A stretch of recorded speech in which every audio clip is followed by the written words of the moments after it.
झोपड़पट्टी बनाकर रहने वालों की कोई इज्जत नहीं होती। ऐसे लोग कहीं पर भी झुग्गी झोपड़ी बनाकर रहने लगते हैं। फिर जब भी सरकार उन्हें वहां से भगा देती है तो दूसरी जगह ढूंढकर वो लोग रहने लगते हैं। उन्हीं झुग्गी झोपड़ियों में मीरा नाम की एक लड़की भी रहती थी।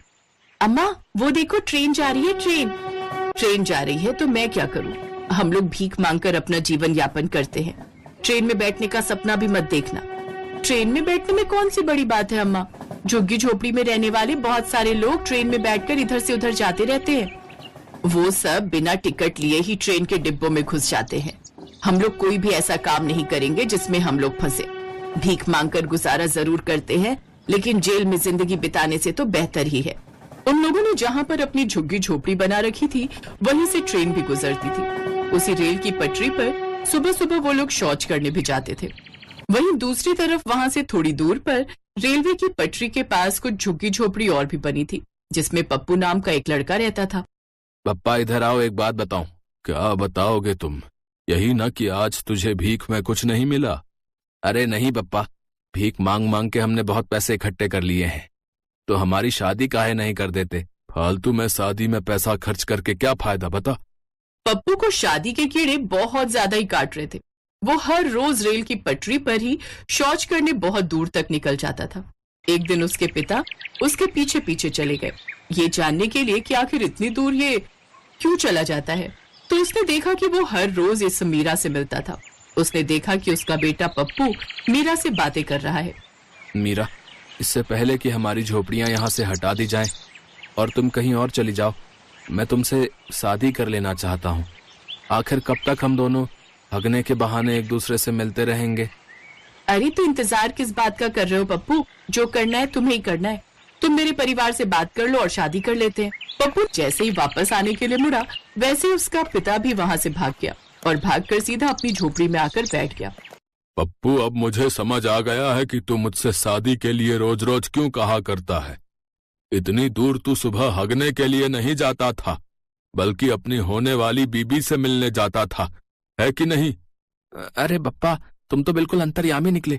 जब आप सब कुछ जान ही गए हो तो जल्दी से चलो, मैं आपको मीरा के परिवार से मिलवा देता हूँ और हम लोगों की शादी तय कर दीजिए। देखो पप्पू, शादी में बहुत पैसा खर्च होता है।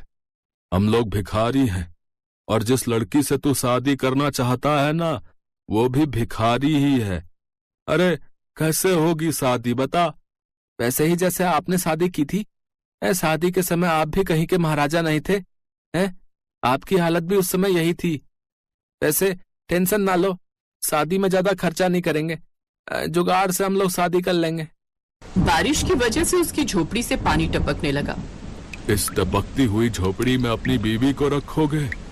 बप्पा, तुम सवाल जवाब बहुत करते हो। चलो चलो जल्दी चलो मीरा के यहाँ मेरी शादी की बात करने।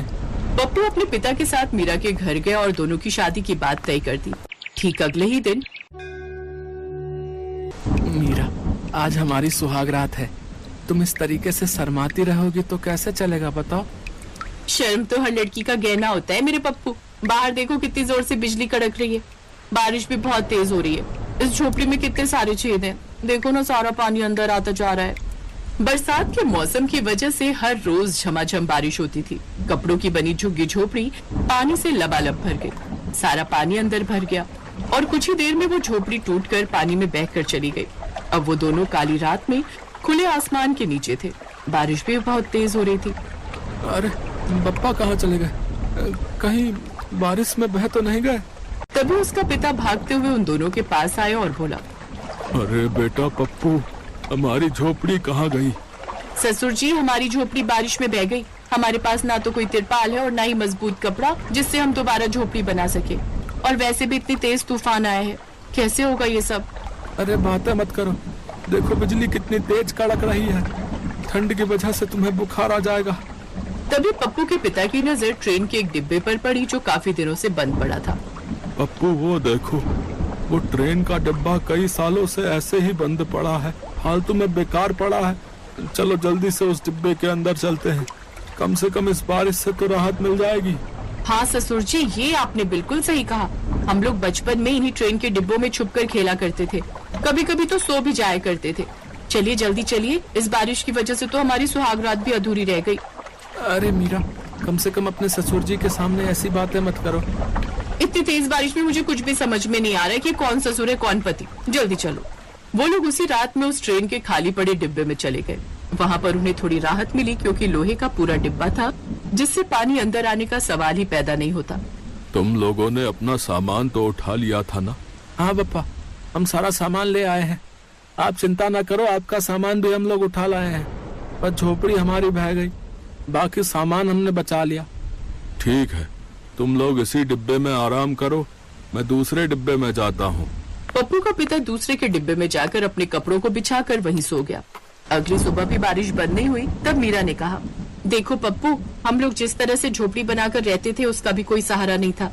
कभी ना कभी वहाँ से भी भगा दिया जाता। तो इसी तरह जब तक हम इस ट्रेन के डिब्बे में रह रहे हैं तब तक इसको बहुत अच्छा आशियाना बना सकते हैं। हम लोग मिलकर इसे बहुत अच्छा सजाते हैं। क्यों ससुर जी, मैंने ठीक कहा ना? हाँ बेटा, बात तो तुमने सही कही। कुत्ता भी जहाँ बैठता है उतनी जगह साफ करके ही बैठता है। तो अगर तुम इसे अच्छा बना सकती हो तो बना दो, हम लोग भी तुम्हारी मदद करेंगे। इस तरह से उस झमाझम बारिश में तीनों ने मिलकर उस ट्रेन के डिब्बे को अंदर से इतना सजा दिया कि वो किसी आलीशान घर से कम नहीं लग रहा था। लेकिन उस डिब्बे में वो लोग हमेशा तो रह नहीं सकते थे। इसीलिए मीरा ने कहा, अब हम लोगों को रहने की कोई परेशानी नहीं है, लेकिन सरकार कभी न कभी तो यहाँ से हमें भगाई देगी। अब थोड़ा बड़ा सोचना पड़ेगा और भीख मांगनी बंद करनी पड़ेगी।